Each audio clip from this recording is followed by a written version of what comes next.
Olá, sejam bem-vindos ao Oráculo Político. É, essa aqui é a segunda parte da análise acerca do incidente que foi a prisão do Lula, né? Ah, o que nós estamos nomeando como o colapso do Brasil, né?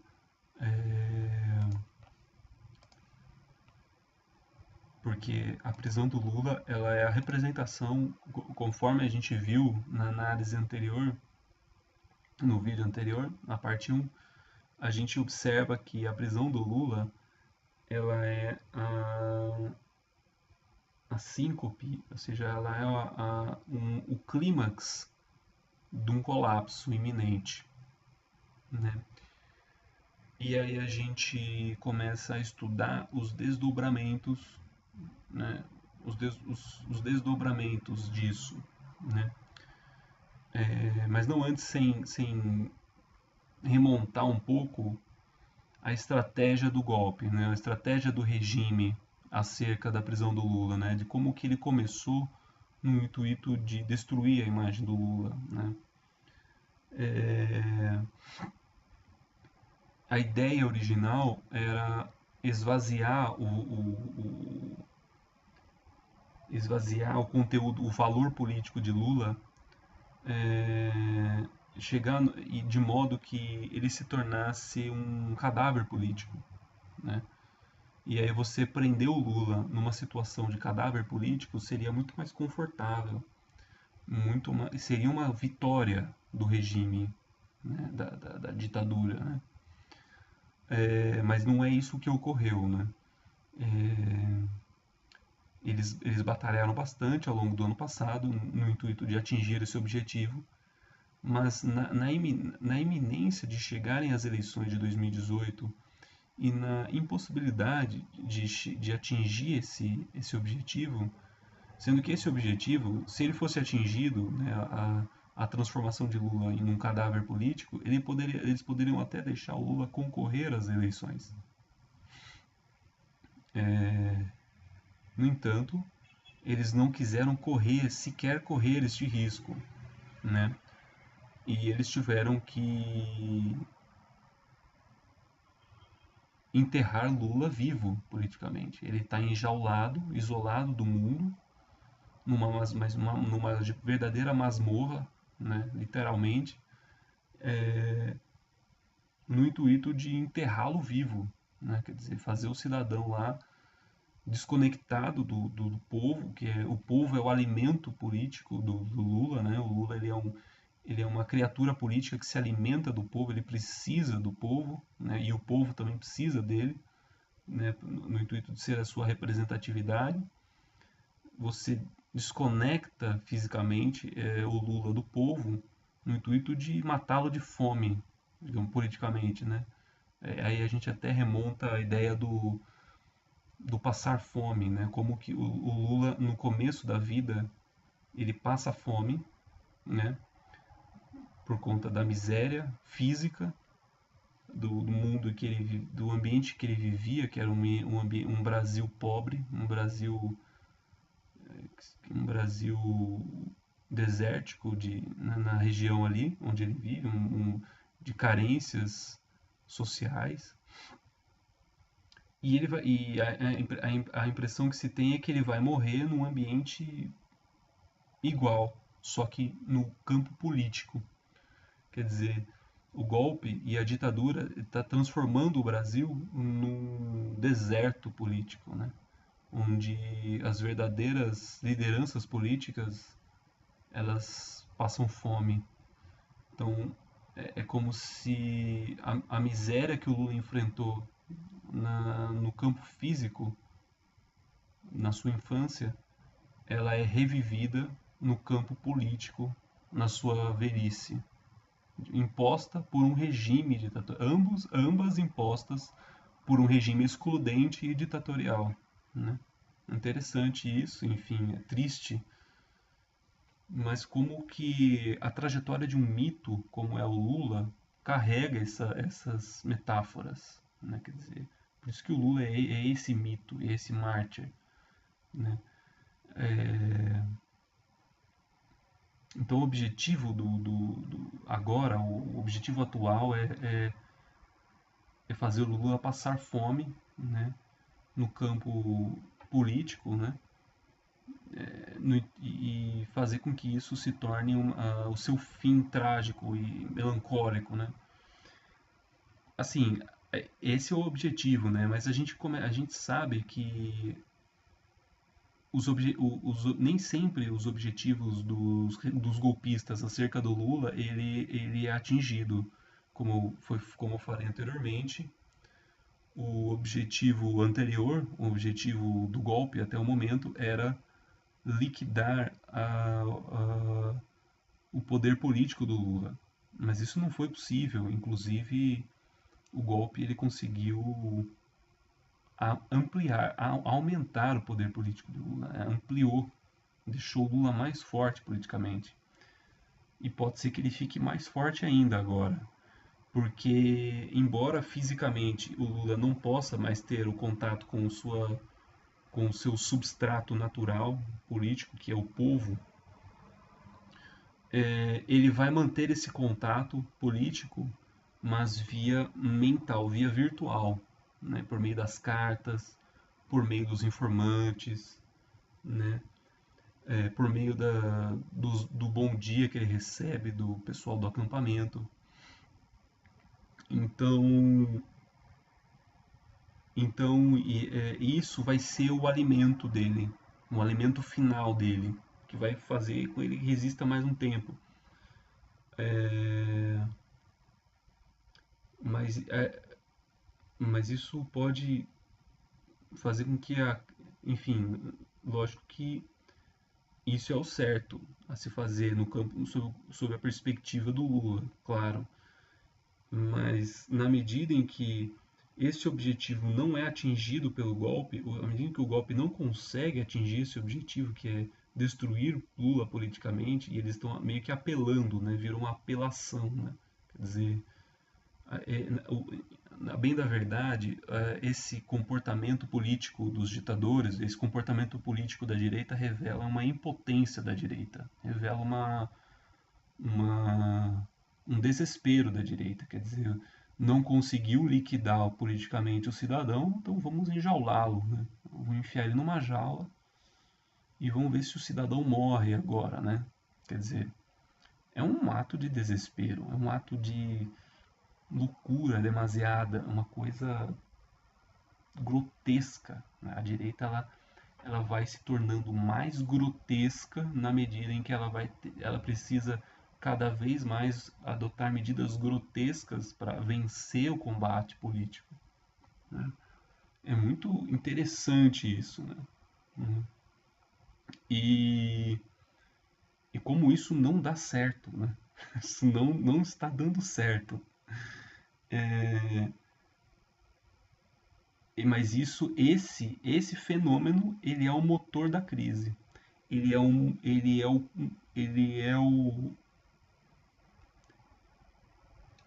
ele é a roldana condutora da crise, né? Uma roldana que vai conduzindo o país e essa crise rumo ao colapso, né? Rumo ao colapso, porque não tem outro caminho, né? É o colapso, né? E a gente observa isso. Então, e o regime ele continua a se autodegradar, né? Essa autofagia do regime democrático da Constituição de 88 ela começa a ganhar um novo aspecto. E a gente observa aí a prisão do Dirceu, né?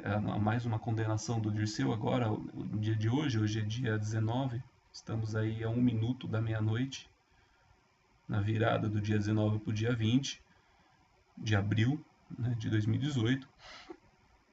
E, e aí a gente observa esses fenômenos aí do golpe, né? Como que essas táticas são as mesmas de sempre, né? Desde a época do mensalão, desde que foi evoluindo e virou a Lava Jato, ou seja, é o plano de fundo do algoritmo triplex que eu comentei no vídeo anterior. ou seja, moralmente, no âmbito do moralismo religioso, que é o substrato da sociedade brasileira, transforma-se a direita no bem e a esquerda no mal, né? E aí,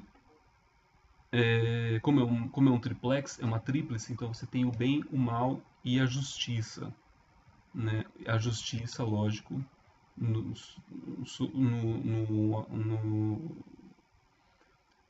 no comportamento oficial do algoritmo, a justiça se comportaria como neutra.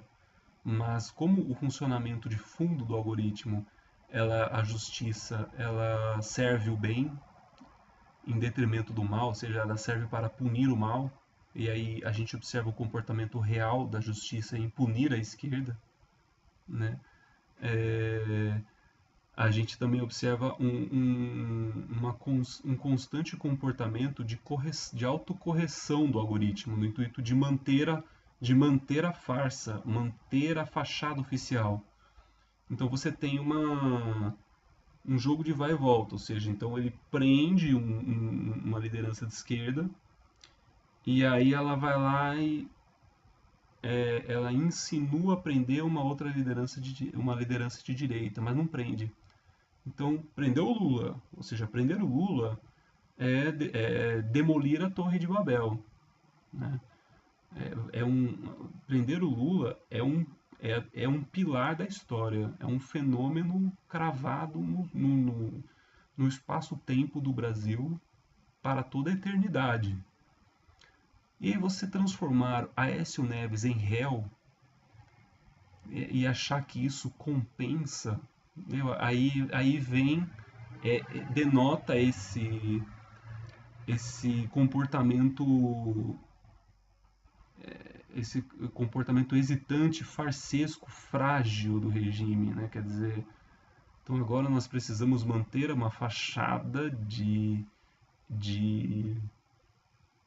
justiça neutra e imparcial, transformando Aécio Neves em réu. Quer dizer, Aécio Neves, ele já é um cadáver político. Aécio Neves é um nada. Ou seja, então a justiça, ela tenta equiparar uma uma espécie de entidade mitológica da política, né? Que é o Lula, que é uma entidade paranormal da política, uma entidade quase que metafísica da política, de tamanha sua importância histórica, com um cidadão pueril, normal, um cidadão pútrefe da política tradicional brasileira, que é o Aécio Neves. O Aécio Neves, enfim, é, inclusive o Aécio Neves nem merece ser atacado, dada a sua desprezívelidade, né? Quer dizer, é só um Aécio Neves, não é nada. Então, quer dizer, não tem como você ir lá e comparar, fazer esse tipo de comparação e dizer que a justiça é para todos, né? Quer dizer, é uma farsa, é uma coisa que chega a gritar do ridículo, né? De como que esse comportamento degrada o poder judiciário, degrada o STF e transforma o STF num circo, numa entidade circense, né? Transforma a Carmen Lúcia ali, aqueles ministros, num bando de palhaços, né? Quer dizer, é isso mesmo que nós estamos. E isso causa um desconforto, porque essa é a crise institucional, é um desconforto. E esse desconforto ele é permanente, porque ele é o produto desse algoritmo triplex que continua funcionando e vai continuar a funcionar. E essa roldana que vai conduzindo o Brasil ao abismo, ela vai continuar funcionando. Esse que é o ponto fundamental aí. É, então a gente tem esse cenário, né? Mas aí a gente tem que compreender, então, sair um pouco desse campo da análise, que é um campo imagético, que é um campo focado no presente aqui, né? No nosso, é uma radiografia do momento presente, né? Que começou em 2013 e continua até hoje, né? Com seus vários estágios intermediários, aí passando pelo golpe de 16, né? E aí a gente vamos agora na perspectiva de introduzir o futuro, de tentar compreender o futuro, vamos ter que voltar no tempo um pouco para encontrar uma situação parelha no campo da economia, da sociedade e da economia, que é a resultante real, que é é, o, é a investigação do que está acontecendo na realidade de tudo, né? Mesmo, né? E aí a gente começa a compreender um pouco mais de clareza. Quando a gente vai para a economia, quando a gente começa a estudar a economia, a gente começa a entender para onde estamos indo, né? De verdade, e não dentro desse algoritmo triplex aí. É,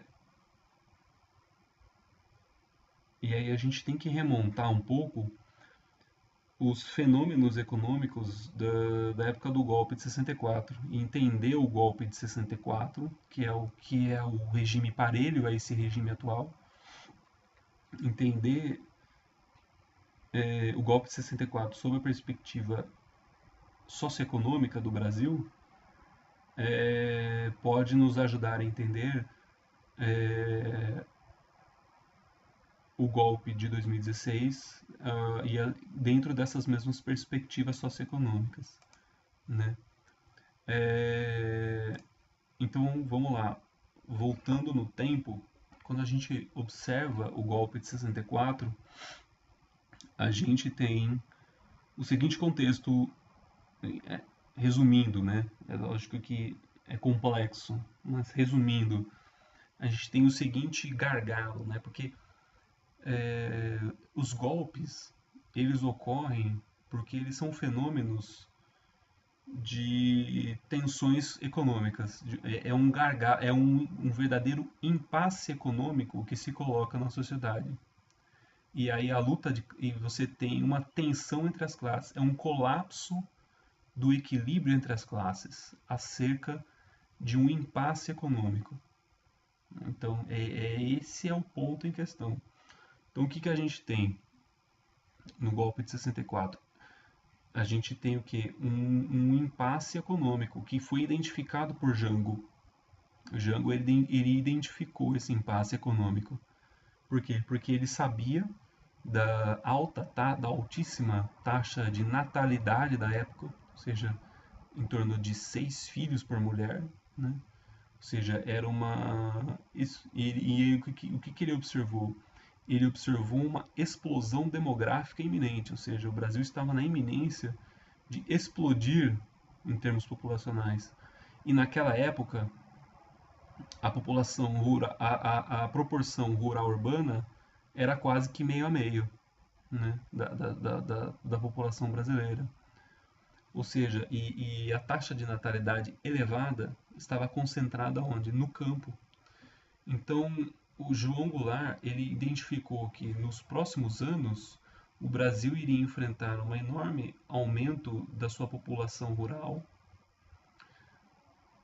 que iria contrastar com a baixíssima oferta de terras decorrente da grilagem de terras e da formação dos latifúndios. E a gente encontra, e naquela época podia se observar uma situação parecida nas cidades. É por isso que ele tem a visão, o vislumbre das reformas de base. E quando ele coloca as reformas de base na pauta, né, ele, ele mexe com a ambição, ele coloca as reformas de base em pauta, no intuito de solucionar um problema do povo, um problema da população pobre, ou seja, é um impasse econômico. Eu preciso resolver o problema da população pobre. Mas para que isso ocorra, ele precisa enfrentar a classe rica, que é o que? Ele precisava enfrentar os latifúndios. E, por sua vez, os latifúndios, na medida em que o regime capitalista precisava avançar economicamente na época da Guerra Fria, os latifúndios precisavam ser aumentados, precisava ter mais latifúndios no intuito de atender às futuras demandas do regime capitalista no que se refere ao mercado externo, né, que é o que viria a transformar o Brasil nesse poderosíssimo exportador de commodities, que é hoje. Então você tinha um impasse econômico que ocasionou uma tensão entre as classes no âmbito extremo e gerando um colapso da harmonia entre as classes. Evidentemente que aí você tem o golpe, ou seja, a classe política dominante aplica um golpe no regime político e com isso toma as rédeas do regime econômico. Qual foi a consequência disso? Muito simples. A gente viu isso, ou seja, a população brasileira realmente explodiu demograficamente, ou seja, houve essa explosão demográfica. Não havia oferta de terras no campo, né? Especialmente na região do Nordeste, a seca se aprofundou, né? Continuou, sempre foi uma região seca, e a gente observou o fenômeno da maior migração rural-urbana da história do Ocidente, que foi a gigantesca transição de pessoas do campo, produto dessa explosão demográfica, para as cidades. E essa explosão demográfica ela se manifesta de maneira explosiva nos anos 80 e nos anos 90, com a explosão de milhões de favelas no Brasil, na região sul e sudeste do Brasil, ou seja, milhões de favelas. E isso gerou uma situação de guerra social, uma situação de colapso social, né, representado pelo narcotráfico e pela violência urbana. Ou seja, Jango tinha razão. Né? Jango tinha razão. O que ele propunha era um modelo de desenvolvimento inclusivo para o povo, enquanto que os golpistas da época precisavam de um modelo de desenvolvimento para eles apenas, ou seja, exclusivo para o povo. Ou seja, então, esse foi o contexto do golpe de 64. Vamos voltar para o presente, no golpe de 2016, nós temos a seguinte situação. Nós temos um ciclo de inclusão social promovido pelo regime democrático sob o âmbito dos governos do PT, ou seja, um regime já de 10, 12 anos de inclusão social, né, um regime de desenvolvimento inclusivo, cujo principal funcionamento era o fornecimento de crédito à população pobre, crédito financeiro, mas isso sem mexer nos fundos que dão privilégio, nos fundos econômicos que dão privilégio aos ricos. Ou seja, essa solução do Lula para o problema foi sendo conduzida ao longo do tempo, né? Ele foi mantendo essa estabilidade do regime econômico com base nessa política e foi conduzindo o país aí nesse ciclo harmonioso de prosperidade que foi o governo Lula e a primeira metade do governo Dilma, né, do primeiro mandato da Dilma até 2013.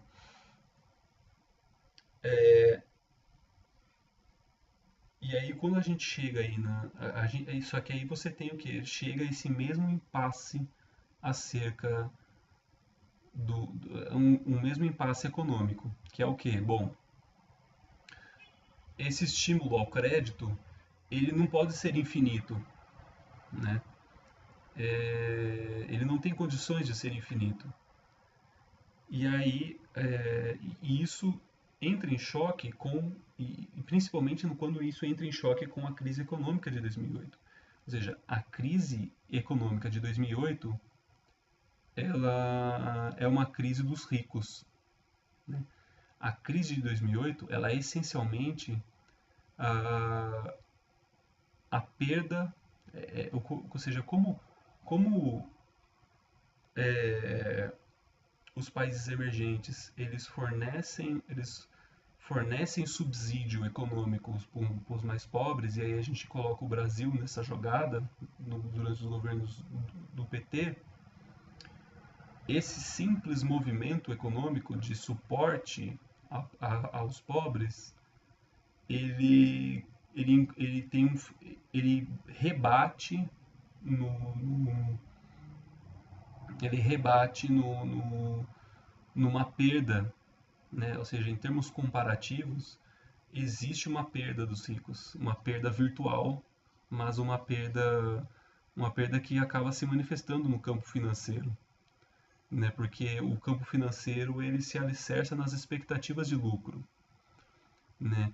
E na medida em que as expectativas de lucro do imperialismo e do centro do regime, essas expectativas de lucro não são atingidas, todo um pilar especulativo, uma engrenagem especulativa entra em colapso. Ou seja, é isso que representa a crise de 2008. A crise de 2008 é uma crise dos ricos, é uma crise dos países ricos, é uma crise do centro do imperialismo, do centro do regime capitalista mundial. Quando essa crise se torna real nos mais ricos, cria-se esse impasse econômico no Brasil. Por quê? Porque aí observa-se que a oferta de recursos ela não é infinita, porque agora temos uma crise, ou seja, ela se torna finita. E aí cria-se esse embate entre as classes. A harmonia entre as classes entra em colapso, né? E mas aí o que acontece? O PT no governo ele foi mantendo essa política, né? Ele não teve a clareza desse colapso e desse gargalo econômico, né? Mas a direita golpista tinha. Então a direita golpista se antecipa e dá o golpe. E logo após dar o golpe, ela passa a mão nos fundos públicos. Ou seja, de que jeito? Congelando os gastos sociais e acabando com as leis trabalhistas. A reforma trabalhista e o fim da CLT é um assalto também. Ela é uma captura do dinheiro do trabalhador. Ou seja, então é um golpe que vai assaltar o subsídio do pobre. Né? É um roubo, né? É um roubo do subsídio do pobre, como foi no golpe de 64. Né? E aí agora, com base nisso, a gente pode estudar um pouco como vai ser, vão ser esses desdobramentos daqui a 20 anos. Né? Então,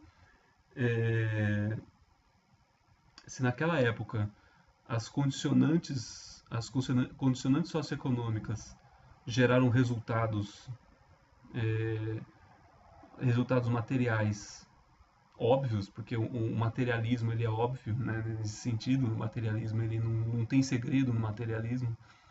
Se a gente estudar o materialismo de hoje, a gente vai estudar os fenômenos lógicos do futuro. Então, hoje nós temos uma taxa de natalidade baixa, né? E uma taxa de natalidade baixa, ela tem como principal consequência o envelhecimento do país. Então, o Brasil ele vai se tornar, daqui a 20 anos, um país mais velho, uma população envelhecida.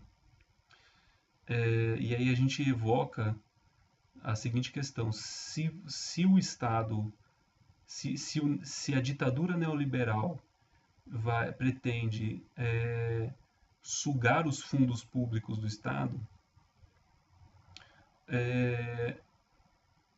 a gente vai observar um Estado falido no futuro, sem condições de dar subsídio social a uma população envelhecida, né? Uma população de pessoas pobres e velhas, né?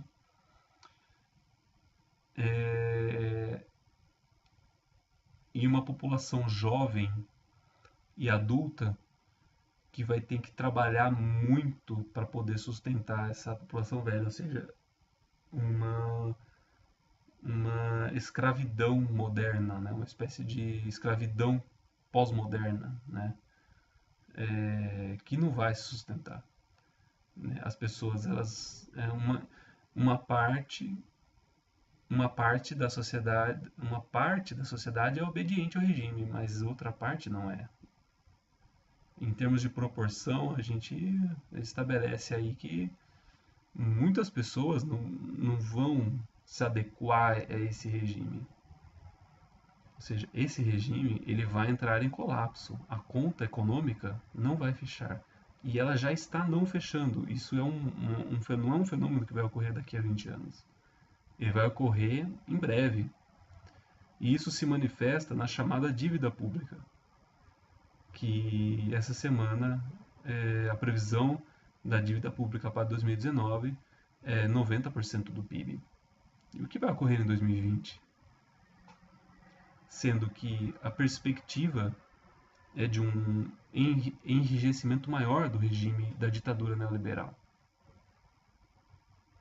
Certo? Então nós temos aí uma iminência de um colapso social, um novo colapso social, ou seja, uma população pobre, extremamente marginalizada, que vai ocasionar num novo ciclo de violência, de radicalização da violência.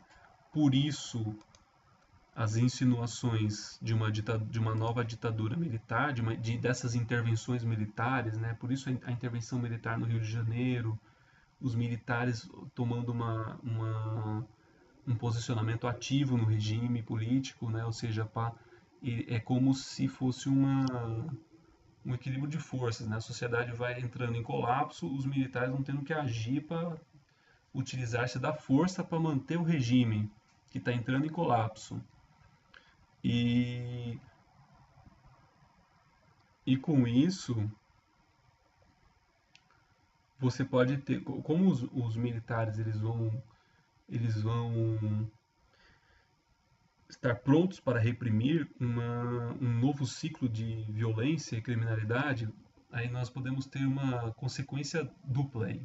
Uma é o narcotráfico sofisticando os seus métodos, ou seja, se utilizando de métodos mais sofisticados, como por exemplo a inserção na política. A gente já observa isso no fenômeno conhecido como milícias, né? Como o caso aí do assassinato da Marielle, mas também pode ter um fenômeno mais agressivo de um surgimento de facções criminosas com armas mais poderosas e uma espécie de militarização maior do narcotráfico no intuito de enfrentar os militares. A gente pode ter aí a ascensão de de ilhas de exércitos paramilitares do narcotráfico aí, né? Isso por um lado, no lado da sociedade jovem adulta aí que vai enfrentar essa escravidão pós-moderna de não compreender, de não conseguir se adequar, porque ninguém é difícil se adequar. E a parte mais domesticada da sociedade, que é a classe média, ela vai na medida, também vai sofrer. Então nós vamos observar aí um empobrecimento da classe média, porque o golpe que foi apoiado pela classe média, majoritariamente pela classe média de direita, ele vai se voltar contra a própria classe média de direita, transformando essa classe média numa nova ralé. Então nós vamos ter uma divisão mais estratificada das classes médias, né, mais verticalizada, uma verticalização maior das classes médias. Nós vamos ter uma espécie de hierarquias de classes médias diferentes e nós vamos ter o surgimento de uma nova ralé de classe média, vai ser justamente essa classe média de direita que apoiou o golpe, né? Ou seja, é uma espécie de vingança, né? Quer dizer, se você vende a sua alma ao diabo, o diabo ele vai destruir a sua alma, ele não vai te compensar por isso. Então os coxinhas eles venderam a alma ao diabo, o diabo vai falar assim, bicho, se fudeu, né? Agora você é o novo pobre, né? Essa situação vai transformar o Brasil numa espécie de país com enormes índices de depressão e suicídio, e pobreza, uma espécie de pobreza permanente ali, uma insatisfação permanente com a vida, né? De não solução da vida nessa classe média. E em contrapartida, uma classe velha, uma velhice maior da sociedade brasileira, sem recursos de subsistência dignos, né? Porque o Estado ele vai estar impossibilitado de fornecer esses subsídios por conta do golpe. Porque o golpe, a pretensão inicial do golpe é durar no mínimo 20 anos, né? Então o conjunto dessas situações vai revolucionar o entendimento da sociedade sob a perspectiva da esquerda. Ou seja, então a tendência é o surgimento de uma nova ideologia revolucionária na esquerda brasileira, aí, mas uma coisa nova, né? A gente não sabe muito bem o que é ainda, e isso o regime ele vai entrar em colapso. Então a tendência é que esse conflito social entre a ditadura e essa nova resistência ela entre no âmbito em vários âmbitos distintos, né? Tanto no âmbito socioeconômico quanto no âmbito político. Uma das soluções que a esquerda pode adotar é a invenção de uma nova moeda, né? No intuito de prejudicar os bancos, né? Fazer com que os próprios bancos paguem pela crise que eles mesmos criaram, né? Uma espécie de criação de uma moeda popular sem lastro que vai circular aí, vai degradar a economia ainda mais, forçando um colapso do regime, né? Então, eu creio é um pouco isso, né? Então, acho que dentro dessa estratégia desse vídeo, a gente fica aí por aqui. Até a próxima.